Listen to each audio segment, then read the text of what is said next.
Still Mills, what's the deal, man? Yo, peep gang, man. We gotta talk about. I want to do a final breakdown on Ramirez versus Taylor. First off, I want to say, how come ain't nobody really even talking about this fight, bro? Like, this is the first undisputed match of the year, and ain't nobody said nothing about it. It's not getting pumped like that. It's like, what? Why is that, bro? Like, why does every subject on boxing why does it have to be relegated to Canelo or Deontay Wilder, and who Canelo is facing, or ducking, or who Wilder, Wilder being cheated and Fury skating on his contractual agreement to a third fight? Like, why is nobody talking about Taylor versus Ramirez? Anyways, I think this is gonna be a hell of a fight, man. This is gonna be a hell of a fight. I wanna, the bro just tagged me on the on Facebook on a status of him saying, man, he sees it being a 9th or 10th round stoppage in favor of Ramirez. I don't see a stoppage though. I don't see a stoppage at all. I see a grueling 12-round bout. I see that, man, and I dare say we may even see a more disciplined Josh Taylor. I think he went through Reed just put him through hell and high water with how that was a they battered each other in that fight. Like, them fools knew, all right, man, I gotta go home. I need about 2 or 3 weeks to just relax and rest my body. So I think we may get a more disciplined Josh Taylor in this fight. I think we're gonna get him a Josh Taylor that's gonna use his natural capabilities to his advantage. I think we're gonna get a Josh Taylor that's gonna establish the jab and work from between mid distance and long distance. I think he'll I think early on, because I mean, like, well, Jose Ramirez, I've always said this about him. He has fast feet and he has fast hands, but he's, it's no elusiveness to his upper body movement. And every boxer moves their upper body, but I'm talking about immaculately. I'm talking about being able to compute your opponent's timing to slip their shots and roll up under the hooks and step back off of the uppercuts. So that's what I mean by immaculate, man. Like, he moves his head, but it's not like he's making you miss big time consistently after he gets into a rhythm. I don't get that from Jose Ramirez. I get a straightforward. He's fleet-footed, but he's fleet-footed going forward. He's fast. He closes distance really, really fast, and it's relentless.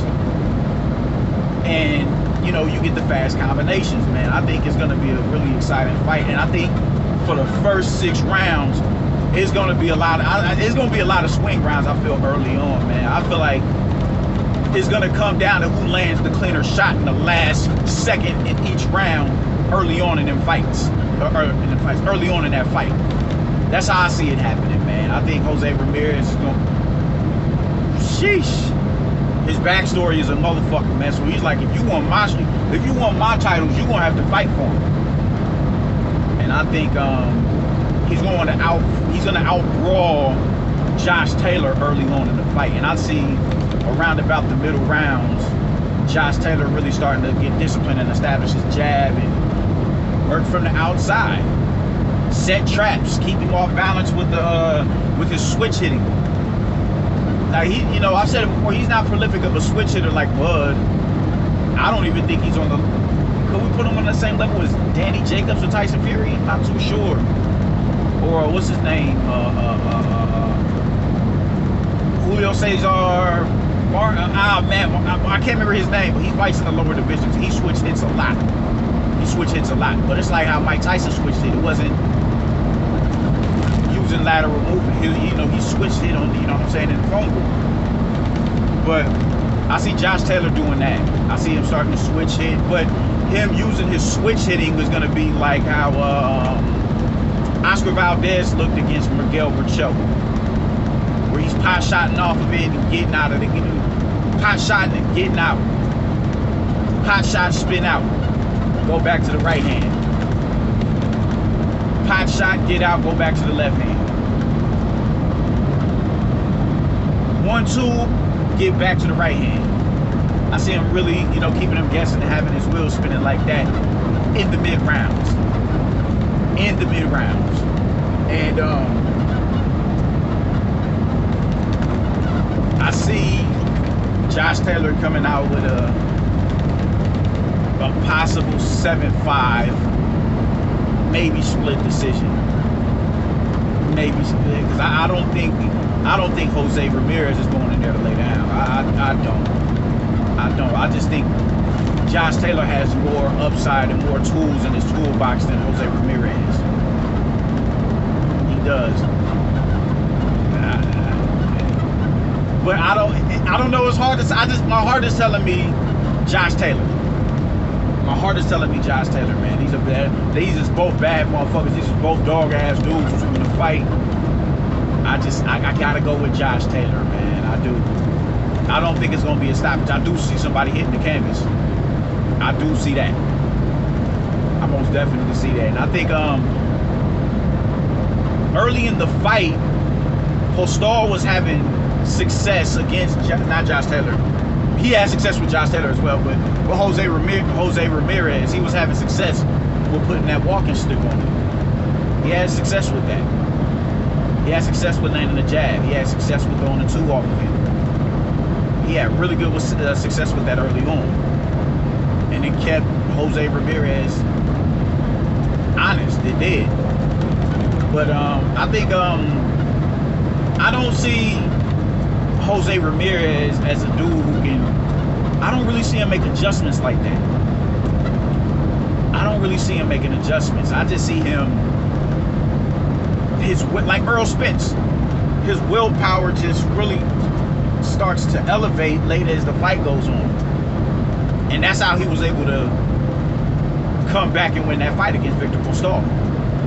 Because it's naturally, his aggression started to supersede everything. And he you know, I don't know. I don't know, man. I don't know. Sometimes, I mean, I guess your aggression can make, you know, can halt an opponent's offense.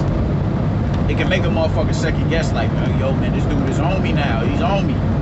Or, you know, he'll be out of range, and then because he's so aggressive, he's just waiting on the perfect time to take that deep step in.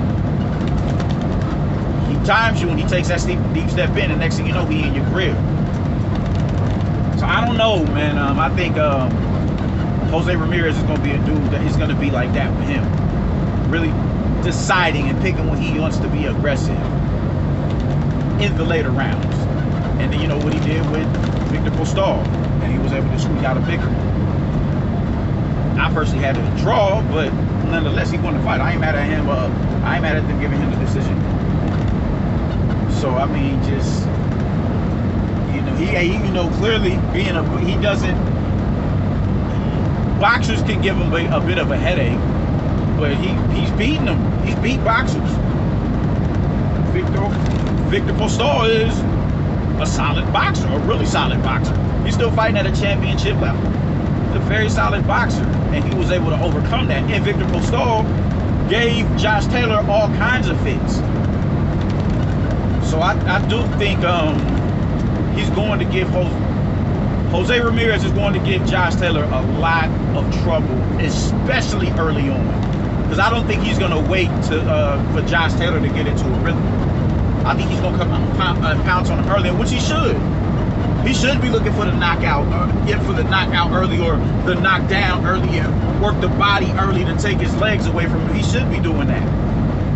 I think he should be doing that, man, because after, you know, when Taylor starts to get into a rhythm, it's going to be a problem because he has all those weapons at his disposal. He got the Desert Eagle, he got the twin nines, he got the chopper, he got the AR, he got a fucking sniper rifle, he got a motherfucking rocket launcher, he got an IED, he got all that shit in his arsenal. You know what I'm saying? And motherfucking Jose Ramirez trying to come in like John Wick.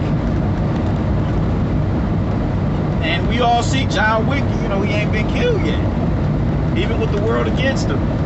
So I don't know, man. I just I do think Josh Taylor is gonna come out victorious in this fight, man. But I think Jose Ramirez is gonna have to go in there and step to him. I'm talking be in his chest right out the gate. I'm talking as soon as the bell rings. That man's conditioning, I haven't really even, his conditioning is good. So he's gonna need he should really be working on running. Really working on running. He should really be running for his training camp and really pressing his conditioning more than what it is now. Because he's gonna need every bit of that. He's going to need every bit of that. Every bit.